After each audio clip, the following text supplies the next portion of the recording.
방콕에서 차로 약 10시간이 걸리는 태국과 미얀마의 국경 지역 메솥.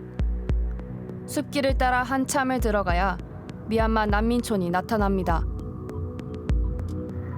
진입을 시도했지만 태국군이 입구를 통제했습니다.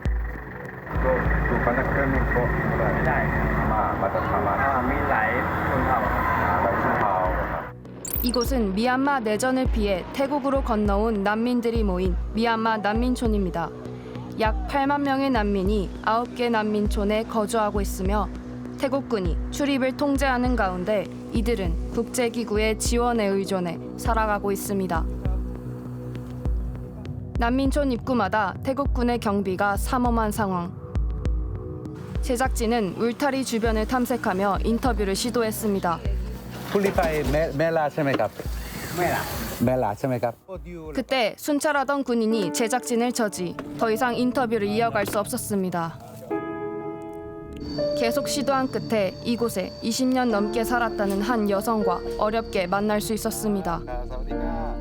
ถ้าสมมติว่าเราจะไปข้างนอกใช่ไหมต้องไปเขียนใบที่ต้องจะออกไปข้างนอกเนี่ยค่ะไปก็คือโดนจับใช่ไหมเพราะว่ามีด่าด้วยไงถ้าเราไม่มีบัตรอ่ะ สถานการณ์เป็นยังไงบ้างครับ นี่คือ4 คนปะ 지난 1월 난민촌 내 병원들이 갑자기 문을 닫으며 환자들은 긴급히 옮겨졌습니다. ဆေးရုံတက်တဲ့သူတွေအကုန်လုံးသူတို့အိမ်ပြန်ခိုင်းလိုက်တယ် IRC ကနေပြီးတော့ဒီဖွင့်ထားတဲ့ဒီဆေးရုံကပစ္စည်းတွေလောထိအဲ့ဒါတော့ကိုယ်ကမျောနေချက်ကင်းမဲ့သွားတယ်အကူရမဲ့ဖြစ်သွားတယ် 제때 치료를 받지 못해 사망한 환자도 있었습니다. รักษาไม่ได้ไงช่วงนั้นเขาปิดไวมากเลยแบบ0405เขาปิดเลยไง 미국 국제개발처의 원조가 중단되면서 그 지원을 받던 병원도 폐쇄된 겁니다. 지난 1월 20일 트럼프는 국익에 부합하지 않는다는 이유로 원조를 90일간 중단했습니다. 국경 근처 병원의 상황은 어땠을까? 이곳 메타오 클리닉은 1989년부터 의료 혜택을 받지 못하는 난민과 이주민에게 무료로 의료 서비스를 제공해왔습니다. 미얀마 내전을 피해 넘어온 난민과 이주민들이 의지해온 의료시설이지만 이곳조차 미국 의료 지원 중단에 위기에 놓였습니다. 미국의 원조 중단은 이곳에도 영향을 미쳤습니다. 캠프에서는 원래 IRC랑 협약을 맺어서 저희한테 데리고 와서 저희가 치료하고 후송이 필요하면 종합병원도 보내고 이런 식으로 했었는데 그 원조가 끊기면서 그런 활동이 다 중단이 됐거든요. 특히 임산부인 난민들에게는 이 클리닉이 굉장히 중요하다고 강조했습니다. 임신 및 출산은 의료 지원이 절실하기 때문입니다. 23살 님몽 씨는 이곳에서 임신 7개월 만에 아기를 출산했습니다.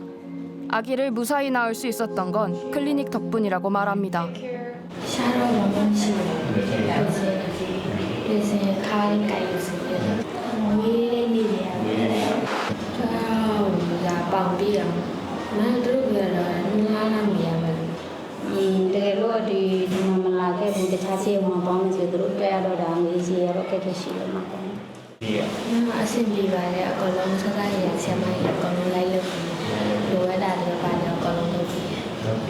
일부 태국 병원들이 난민을 수용했지만 여론은 부정적입니다.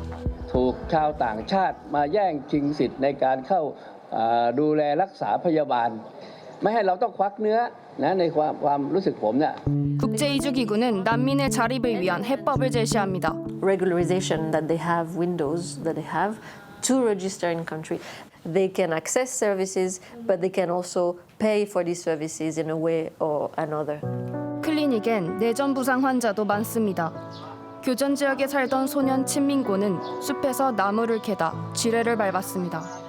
결국 소년은 한쪽 다리를 잃었습니다.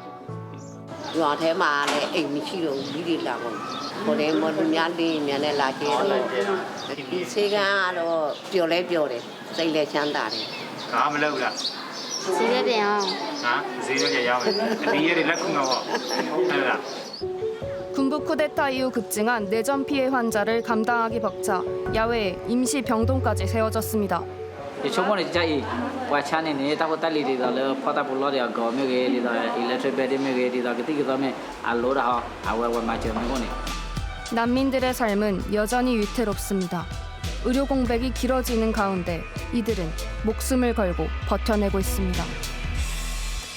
네, 지금 스튜디오에 태국 현지를 직접 취재한 김소미 프로듀서 나와 있습니다. 김 PD님 수고 많으셨습니다.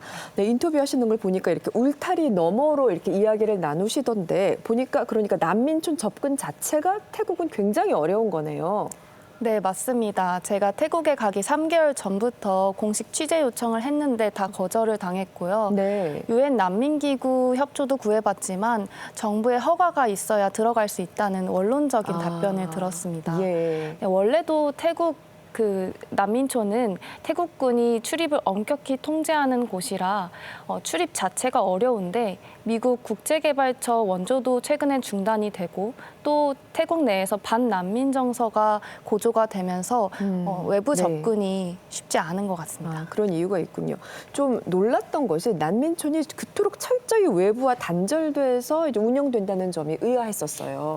네, 저도 놀랐는데요. 네. 워낙 산속 깊숙이 있다 보니까 난민촌에서 태어나서 성인이 된 사람도 있었습니다. 그 정도로. 그분에게는 폐쇄된 난민촌이 세상의 전부인 거죠. 예. 또 태국은 유엔 난민협약에 가입돼 있지 않습니다. 그래서 공식적으로 난민을 인정하지 않고 난민촌도 임시보호소라고 부릅니다.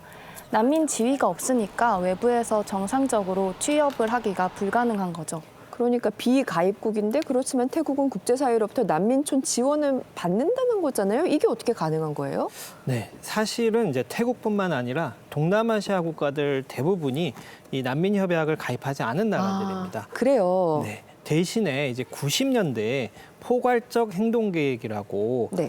미국을 비롯한 서방 국가들과 외교적인 이제 거래를 이제 해왔었는데요. 거래를 해왔다. 그러니까 동남아시아의 여러 나라들이 1차적으로 난민을 수용하면 그러면 서방 국가들이 원조나 재정착 같은 것들을 지원을 하는 것이죠. 네네. 그래서 이런 이 포괄적 행동 계획은 진지게 종료되긴 했는데 여전히 태국이나 다른 동남아시아 국가들이 우리가 난민을 강제 송환하겠다라고 하면 국제사회는 별다른 방법이 없으니까 그때그때 달래가면서 원조를 제공하는 네네. 그런 상태인 것입니다. 그렇게 해서 운영을 해왔군요. 그런데 가장 큰 지원국인 미국이 원조를 중단해버렸으니까 지금 굉장히 힘들겠어요. 그런 상황이죠. 제가 이 방송에서 이 미국의 USAID 폐지는 결국 미국의 소프트 외교의 손실로 이어질 것이라는 말씀을 갖다 여러 번 드린 적이 있는데요. 특히 동남아시아 같은 경우에는 미중 패권 경쟁 차원에서 매우 중요한 지역입니다. 그럼요.